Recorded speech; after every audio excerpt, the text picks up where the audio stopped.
So I don't usually shoot videos like this. This video was made in response to a couple of messages I've had back and forth with a couple of friends of mine who have home studios and are looking to get more of an analog tone using a digital audio interface. So I wanted to kind of touch base with them and share this information, and I figured, why not share this with everybody? I know a lot of folks are into analog recording, starting to use 4-track recorders a lot more and get that essence of tape that they're always trying to pull. I myself grew up recording on a Tascam 244, which was gifted to me as a kid.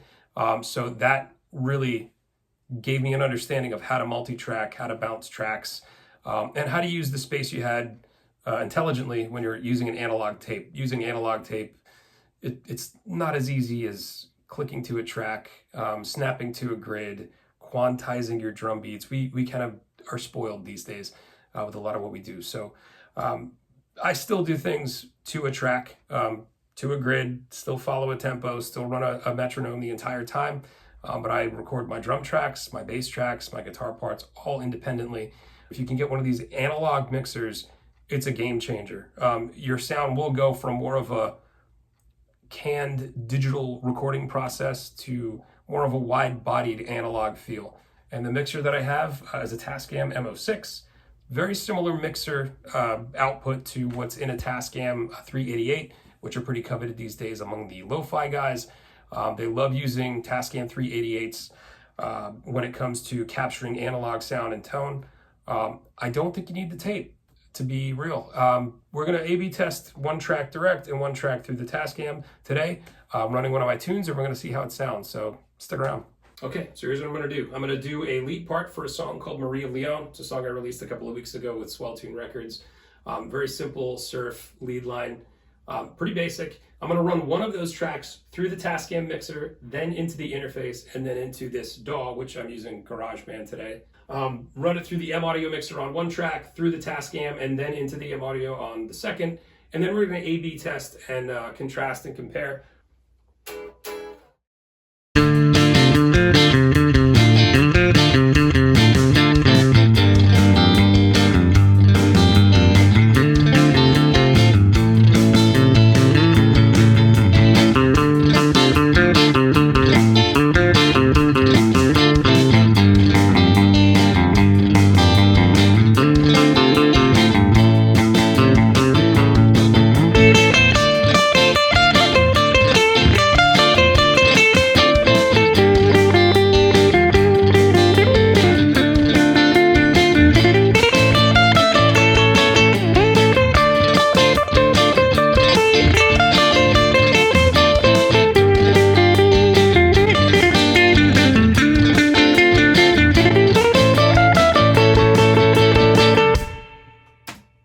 So what do you think? Any difference? Is it worth adding a $100 vintage mixer to your digital recording process to get that little bit more volume and body out of it?